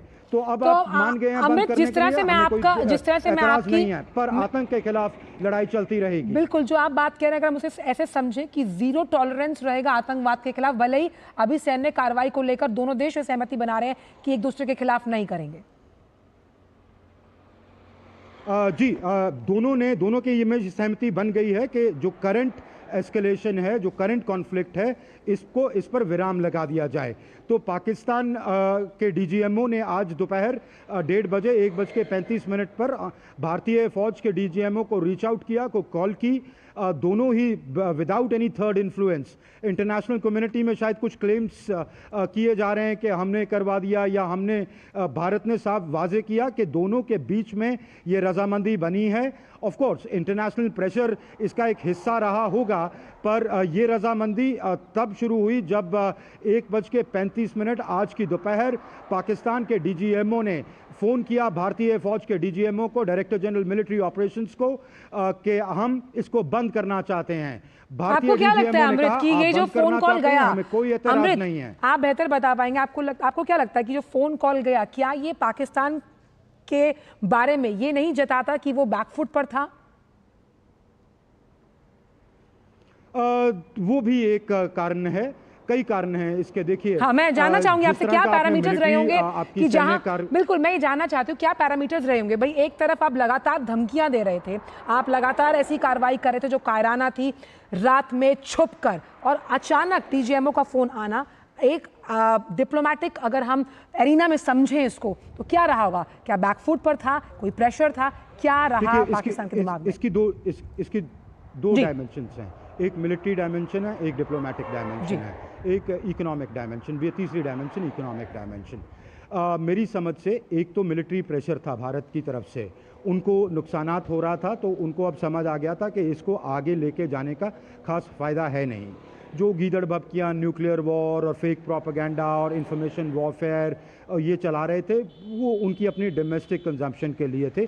हमको समझना पड़ेगा उनके अंदरूनी जो मैकेनिज़म्स हैं, अंदरूनी जो उनकी डायमेंशंस हैं, उसका एक रीज़न हो सकता है। पर फौज लेवल पर उनको क्लैरिटी हो रही थी कि हमारा नुकसान ज़्यादा हो रहा है और अगर भारत से हम लड़ते रहे तो और नुकसान होगा। तो एक रीज़न वो रहा होगा। दूसरा रीज़न इंटरनेशनल जो प्रेशर था, लगातार अमेरिका दोनों से बात कर रहा था, मार्को रूबियो ने डॉक्टर जयशंकर से बात की, मार्को रूबियो ने आसिम मुनीर से बात की, जनरल मुनीर से बात की, तो इंटरनेशनल प्रेशर भी था। तीसरा एक इकोनॉमिक डायमेंशन, कल उनको IMF का बेल आउट मिला है। हालांकि किसी ने पब्लिक लेवल पर ये नहीं कहा कि इसका कोई असर है, पर बिहाइंड द सीन्स ये बात ज़रूर हुई होगी कि अगर आपको सरवाइव करना है, आप 25वीं बार हैं, 24 बार पहले आप बेल आउट ले चुके हैं, आपको ये बेल आउट बहुत ज़रूरी है। आपको भी अपनी हक़ाइक़ पता हैं, पर आप ये जो आपने अहमकाना जंग शुरू कर रखी है या कॉन्फ्लिक्ट शुरू कर रखा है, इसको बंद करें और दानिशमंदी का मुजाहरा करें। तो मेरा ख्याल है कि इन सभी कॉम्बिनेशन ऑफ फैक्टर्स से पाकिस्तान ने ये सोचा होगा कि अब जो जितना हो गया अब हो गया, आगे जाना इनके मुफाद में नहीं। लेकिन इसमें अहम आपने जो बात कही वो ये है कि अगर वो इस बात को इस लिहाज से भी समझे कि आतंकवाद को भी रोकना है अपनी सरजमी पर, मुझे तमाम पनाहगार हैं आतंक से जुड़े हुए, उन्हें जगह नहीं देनी। अक्षय भी जुड़े हुए हैं। अक्षय, जिस तरह से विदेश मंत्री का ट्वीट, जिसे बहुत अच्छी तरीके से समझाया बिटवीन द रीड लाइंस करके अमृत ने, मैं आपसे समझना चाहूँगी, ज़ीरो टॉलरेंस अगेंस्ट टेररिज्म, और यही वो ट्वीट कह रहा है कि भले ही सैन्य कार्रवाई को लेकर दोनों देशों में सहमति बनी है, लेकिन आतंकवाद के खिलाफ भारत की लड़ाई लगातार जारी रहेगी। करें तो जो पिछली जो एक तरह से डिसीजन लिया गया था, फैसला लिया गया था भारत सरकार द्वारा कि कोई भी तरह का आतंकवादी हमला, अब एक जंग का एक तरह से कार्रवाई देखी जाएगी, एक्ट ऑफ वॉर देखा जाएगा, तो उसको अब आप इस पॉइंट से अगर कनेक्ट करें डॉक्टर जयशंकर के, तो उन्होंने भी साफ तौर पर यही कहा है कि सैन्य कार्रवाई रोकी गई है, लेकिन आतंकवाद के खिलाफ कोई भी कार्यवाही नहीं रोकी जाएगी, वो उसी तरह से जारी रहेगी। यानी कि किसी भी तरह से अगर आतंकवादी हमला होता है तो पहली बात तो भारत रिस्पॉन्ड करेगा, और भारत रिस्पॉन्ड उस तरह नहीं करेगा जैसे अब तक करता आया है। भारत केवल आतंकवादियों के खिलाफ नहीं बल्कि उनके आकाओं के खिलाफ भी फैसला लेगा, उनके आकाओं के खिलाफ भी एक तरह से एक्शन लेगा, और उसको एक इस तरह से लिया जाएगा जिस तरह से जंग में लिया जाता है। यानी कि एक ऑल आउट एक एक्शन ना सिर्फ उनको रोकने के लिए किया जाएगा, आइडेंटिफाई करने के लिए, बल्कि उनको नेस्तनाबूद करने के लिए किया जाएगा। तो पाकिस्तान पाकिस्तान को एक आखिरी चेतावनी भारत की तरफ से दी गई है। जाहिर तौर पे बात है, अगर डीजीएमओ की कॉल दोपहर में आई थी तो भारतीय जो हमारे अफसर थे, जो भारत की सरकार है, उनके अंदर एक तरह से अंडरस्टैंडिंग थी कि अगर एक हमें सीज फायर करना है तो पाकिस्तान को एक संदेश देना बहुत ज़रूरी है कि भले ही कार्रवाई अभी रुक रही है लेकिन देर नहीं लगेगी भारत को वापस जवाबी कार्रवाई शुरू करने में, सीज फायर को एक तरह से वापस रोकने में और जंगी कार्रवाई शुरू करने में। तो जंग की कार्रवाई ही की जाएगी। अब जो डेथ बाय 1000 कट्स की जो पॉलिसी पाकिस्तान की रही है कि धीरे धीरे करके लोगों पे हमले करो, नेताओं के खिलाफ हमले करो, फौज के खिलाफ हमले करो और उसको हमले करके ये बोलो कि हमारा इसमें हाथ ही नहीं था, ये तो कोई लोकल टेररिस्ट थे या फिर किसी भी तरह से ये कोई फिदाइन थे, तो उन फिदाइनों को भी भारत जो पाकिस्तान की फौज है उन्हीं के पर्सनल की तरह देखा जाएगा और जो फैसला उनकी तरफ से लिया जाएगा वो पाकिस्तान की सेना के फैसले के तौर पे देखा जाएगा। तो साफ तौर पे भारत ने एक चीज साफ कर दी है कि सैन्य कार्रवाई भले ही रोक दी जाए लेकिन आतंकवाद के खिलाफ कार्रवाई कभी नहीं रोकी जाएगी, वो लगातार उसी तरह से चलती रहेगी जिस तरह से पिछले 72 घंटों में हमने एक्शन देखा है। और ऑल आउट एक तरह से मोरल विक्ट्री भी भारत ने ले ली है, एक तरह से दुनिया में अपना औहदा भी बढ़ा लिया है और पाकिस्तान को मुंह की खानी पड़ी है, जिसके बाद अब देखने वाली चीज यही रहेगी कि आसिम मुनीर जो उनके जनरल है वो किस तरह से फेस सेव करते हैं, क्या वो एक तरह से एक्सटेंशन मांगने के लिए अब किस तरह से लायक रहेंगे और पाकिस्तान की जो सरकार है वो अब कितने दिन तक सर्वाइव कर पाएगी।